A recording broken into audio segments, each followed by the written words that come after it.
I spent 100 hours learning how to integrate AI into my workflow so that I can improve my brand, and this is what I learned. It's super duper easy to jump on YouTube and watch 100 hours of clips and say I did the thing. So I jumped online and I tried to find out what other content creators were doing with AI in order to become more effective. One of the apps that I heard come up over and over again was Notion, which had just opened up some AI features. My whole life is written down inside of my Notion account already. If I learn how to use AI in that account as well, I'm going to be able to use it to elevate whatever I'm doing to the next level. Since I am a huge anime fan, I decided to use it in order to write some Yu-Gi-Oh! 5D's jokes. And here are two of my favorite jokes. Why did you say walk across the road? Because he crashed his dual runner. I'm like, okay, why did the blank cross the road is why did the chicken cross the road with another subject? Why did Akiza go to the garden? To pick the Black Rose Dragon! This last joke showed me one of the major pitfalls of AI. Sometimes it overextends this substitution. Why did Leo and Luna join the circus? To show off their pendulum summons. Luna and Leo are from the Yu-Gi-Oh! 5D's series. Pendulum summoning doesn't come around till Arc 5. This experience showed me how powerful AI could be. It also showed me where I was going to need to pay attention to the answers that I was giving in order to be as effective as possible. After writing my first script with AI, I was hooked. I decided to use my newfound powers in order to improve my entire brand. One of my biggest influences as a creator is Mr. Beast. One day he said something that really changed it for me. More ideas means better ideas. And as he puts it, it's very crucial. For most people, they could spend 100 days uploading videos every day, get 10,000 views a video, or they could just sit down, come up with a good video and just get 1 million views in a week, right? That's like the mindset. Additionally, he believes in a concept known as packaging his videos with a good thumbnail and title. Because to me, what's important is click-through rate, getting people to click on your video, and then average view duration, average view percentage, or just relative retention, and having them watch it. I decided to beastify my brand. That meant going through all of my social media pages and improving the titles. And it doesn't stop at the titles. I used the prompts that I created in order to improve my social media pages to update the writing on my website and blogs. As I updated the copy on my website and social media pages, I used analytics and evaluation tools to find out what I could do to make each page more searchable. Afterwards, I used these tools in order to track my performance. I want to use the data that I gained from this process in order to make decisions as I continue to develop my brand. It took me about 3 months to update the writing on my website and social media pages.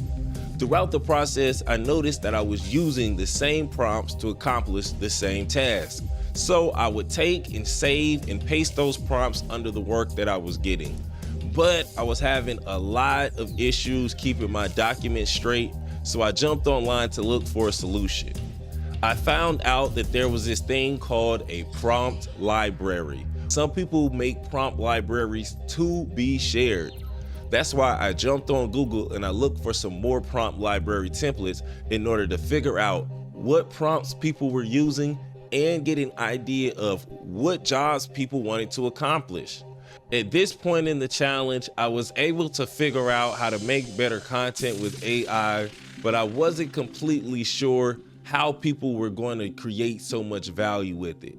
That's why I wanted to do research on how people were using AI in the professional world. I jumped online and I found out that the position I was thinking about was a machine learning engineer. After looking at the salary for a machine learning engineer, I knew that it was the job for me. I jumped on YouTube and I did a search and I found a conveniently short data janitor video about how I could become a machine learning engineer. He said, a machine learning engineer is not an entry-level role. If you don't have a job where you're already working with SQL, then SQL knowledge doesn't count for machine learning roles.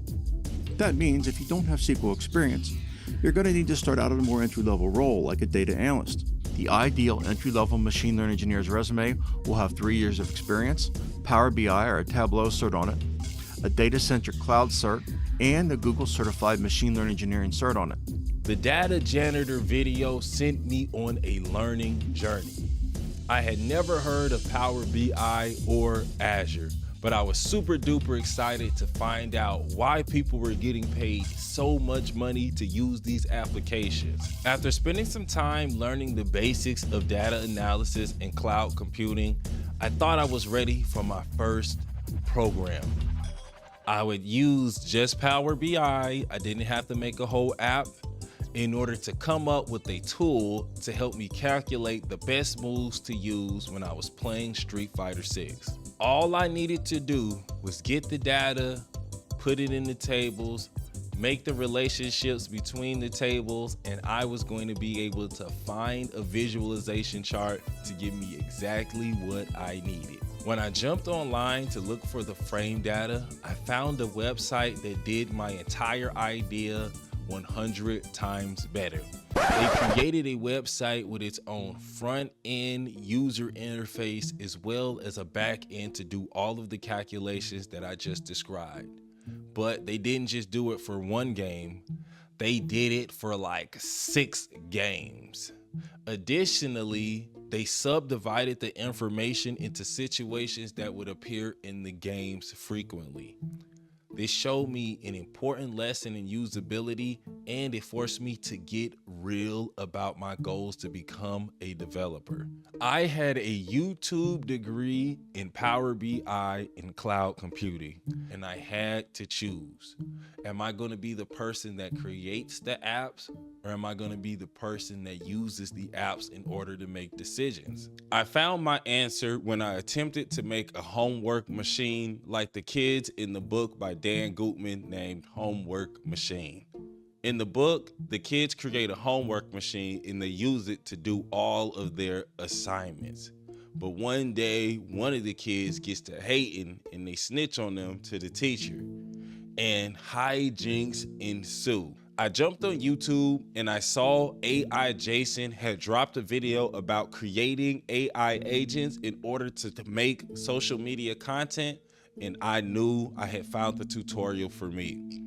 As I watched the AI Jason video, I got an opportunity to evaluate how I would actually create an application to do these processes without my inputs. Additionally, if I was going to make a tool to break down the process that I use to make content, I needed some more time in the lab to cook up the perfect recipe. So I decided to focus on writing better SOPs or standard operating procedures and improving my prompt library while I write down my content making process. When I started the 100 hours of AI challenge, I wasn't sure what I would learn, but I knew the journey would be amazing. In the end, I have 2 big takeaways. Number 1, I don't need to become a machine learning engineer in order to bring value with AI. But learning the basics of data analytics and cloud computing have helped me understand the foundations of what makes artificial intelligence tick. This leads me to my second lesson. When I looked at where my passions lied, I noticed that I wanted to improve my content making process using AI. So I decided to take a step back and see how I could use tools that people have already created in order to improve my own content. As I reflected, I noticed that I was only as good as my prompts. So if I wanted better prompts, I needed better SOPs or standard operating procedures. That's why for my next 100 hours of AI study, I'm going to break down my content making process and see which AI tools I could use to optimize it in different stages. After that, I'm going to continue on the path to making my own homework machine. If you like the video, drop a like. If you want to see what happens next, subscribe. And drop a comment about an AI project you want to try. Let's learn and grow together. Well, until next time, see ya, YouTube.